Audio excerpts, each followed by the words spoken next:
The memory of that day remains crystal clear. I returned home that evening expecting the usual routine. The familiar pattern: toss my keys on the counter, loosen my tie, perhaps sink into the couch for a brief moment before contemplating dinner options. That's how my evenings typically unfolded. But immediately upon entering, I sensed something wasn't right. There stood Sarah, my partner of 7 years, in the kitchen area. Her arms were folded across her chest. Her face was impossible to read. Not displaying anger, not showing sadness. Just distant. When she spoke, her voice was measured, controlled. "We need to talk." Those words never heralded anything positive. I let out a breath, mentally preparing myself. "All right," I responded, placing my bag down. She inhaled deeply, as if she'd practiced whatever was coming next. Then she looked straight into my eyes and declared, "You need to earn my intimacy." I stared blankly. "What?" She didn't waver. "You heard me." I released a brief, confused chuckle, waiting for her to elaborate. But she remained motionless, arms still crossed, as if she'd stated some irrefutable fact. "I don't feel the same way I used to," she went on. "I don't know if it's you or if it's me, but something isn't there anymore, and I don't want to pretend otherwise." I gazed at her, trying to comprehend what I was hearing. "Isn't there?" What exactly did she mean by "isn't there"? "You're talking about?" I shook my head, attempting to connect the dots. "You're talking about affection? Connection? What exactly are we discussing here, Sarah?" "All of it," she replied. "I just don't feel connected to you like I once did. But I want to. I just think maybe if you made more effort, if you did more, we could recapture that." Something shifted inside me. It wasn't anger. Not initially. It was clarity. She wanted me to earn her love. As if I hadn't already dedicated years investing everything I had into our relationship. I observed her, looking for any indication this might be some sort of test, a prank, something, anything that would make it comprehensible. But her expression remained unchanged. I exhaled. "So let me understand this correctly." My tone was edged now. "I have to prove myself to you like I'm some contestant trying to win a prize?" She shrugged. "It's not about proving yourself. It's about making me feel desired." Making her feel desired. I had consistently done that. But had she ever paused to consider who was making me feel desired? I tightened my jaw and glanced away momentarily, trying to prevent my thoughts from cascading out unfiltered. If I responded from a place of anger, she'd twist it. So instead I questioned, "And what about me? Don't I deserve to feel desired too? Or is that irrelevant?" She sighed. "I don't know, Spencer. I just know I need something more." And there it was, This wasn't about us. This wasn't about repairing anything. This was about her. I reflected on all the compromises I'd made to keep our marriage functioning smoothly. All the instances I'd prioritized her needs above my own. And somehow, that still wasn't sufficient.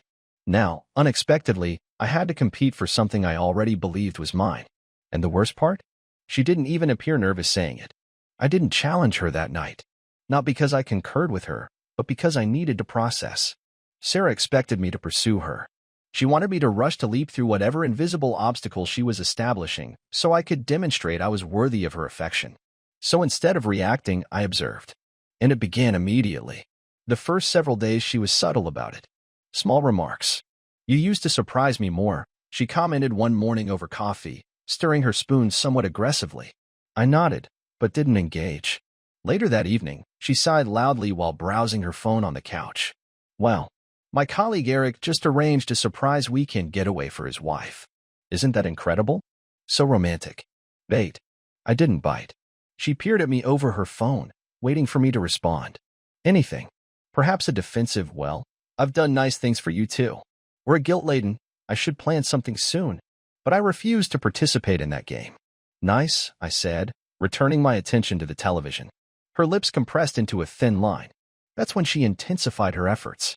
Initially, it manifested as physical changes. She began dressing up more even without specific plans. Form-fitting skirts, full makeup, perfume, things she hadn't done in quite some time. At first, I thought perhaps it was simply for herself. But then I noticed how she would linger before the mirror, adjusting her hair, the way she'd glance at me peripherally, waiting for me to compliment her, to notice, to validate her. But I didn't. I could sense her frustration mounting.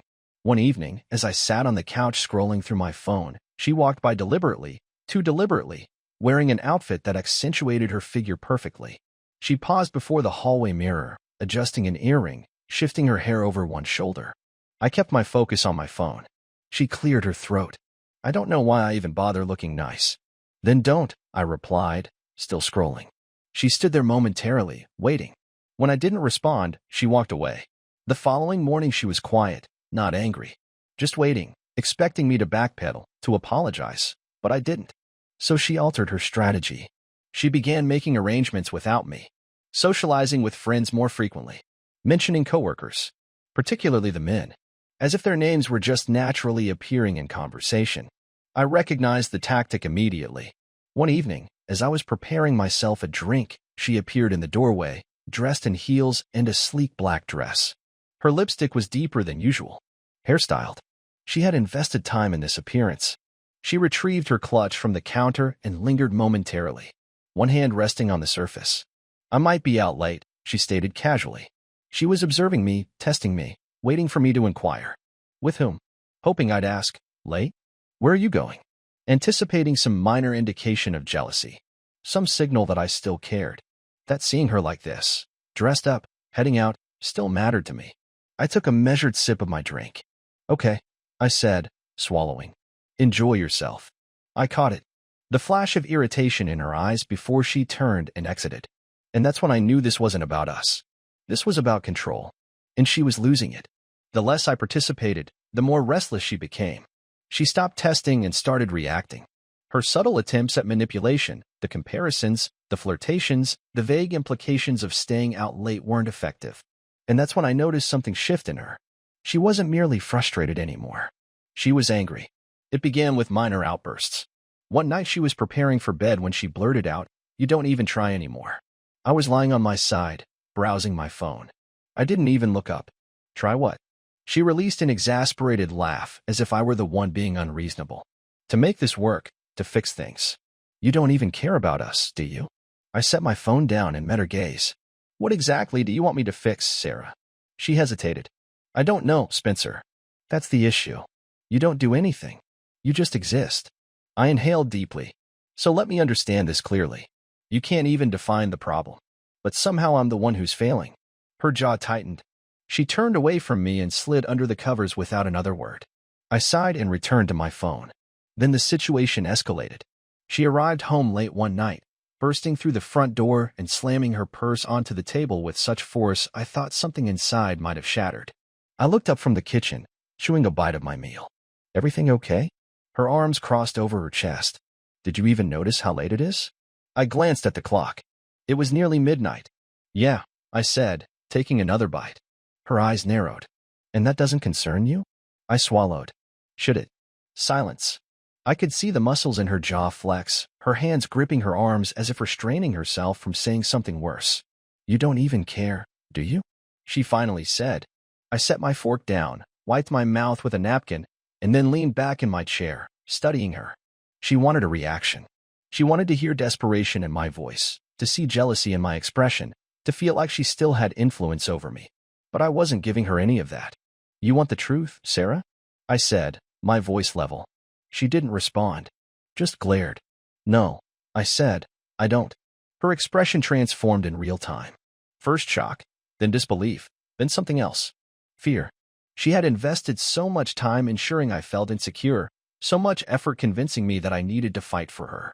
But now I was the one withdrawing, and she didn't know how to respond.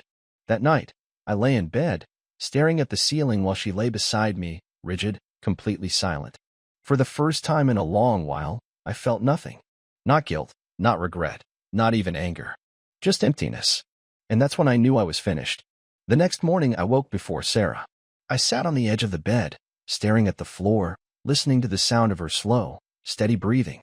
I could feel it. The finality of it all. There was nothing left to repair. Nothing to fight for.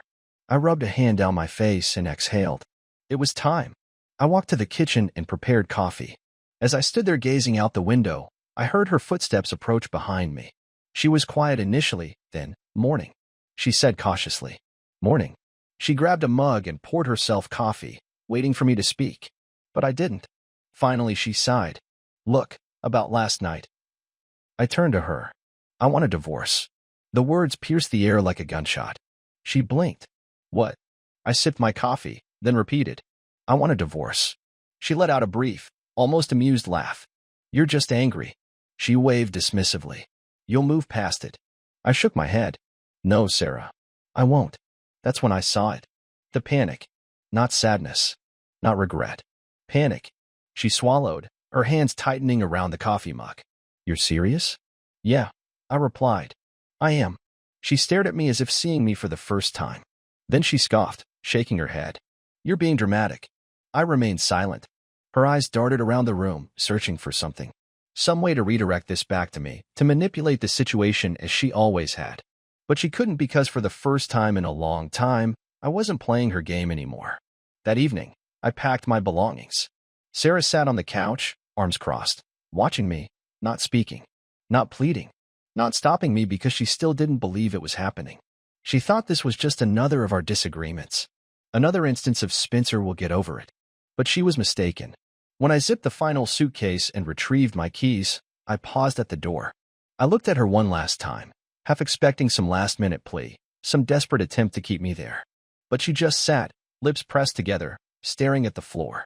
I inhaled deeply, opened the door, and walked out. She didn't try to stop me, and I didn't look back. 2 weeks after departing from Sarah, I had my own place. It was a modest apartment, nothing extravagant. The kind of residence you acquire when you're starting fresh. But it was mine. No more silent treatments. No more walking on eggshells. No more waiting for someone else to determine if I was deserving of affection. Initially, it felt strange. The quiet, the space. I thought I would feel adrift, as if I had abandoned something I was supposed to continue fighting for. But instead, I felt liberated. I began reconstructing myself. I resumed going to the gym, revisited hobbies I had neglected, and reconnected with old friends I had grown distant from. And then, entirely unexpectedly, I met Anna. It wasn't planned. It wasn't forced. It just felt natural.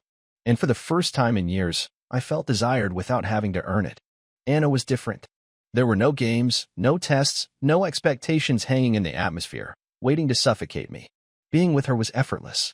We began spending more time together, getting coffee, taking walks, conversing for hours about everything and nothing. I wasn't trying to force anything, but somehow it developed.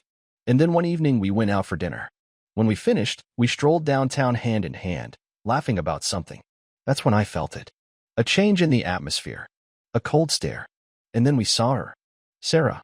She stood immobilized on the sidewalk, her eyes fixed on me as if she had just witnessed an apparition.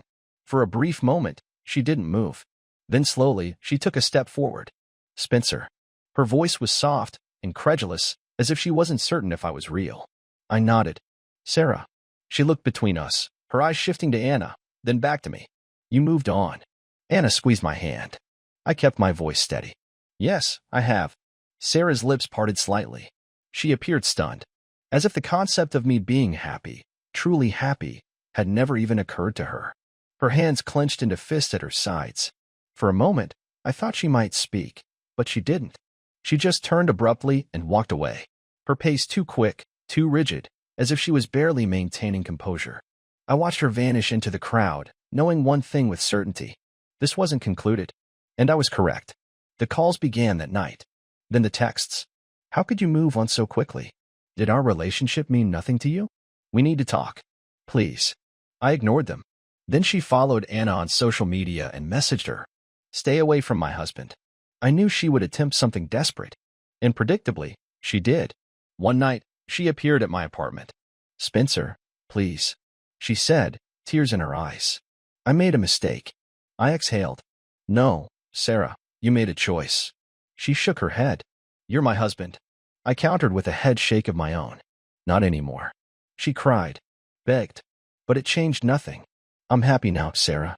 Don't come here again. She opened her mouth as if she wanted to argue, but I was done listening. I stepped back and closed the door. For a moment, I just stood there staring at it. No second-guessing. No regret. Just certainty. All I experienced was relief. And for the first time in a long while, I was anticipating what would come next. Thank you for watching.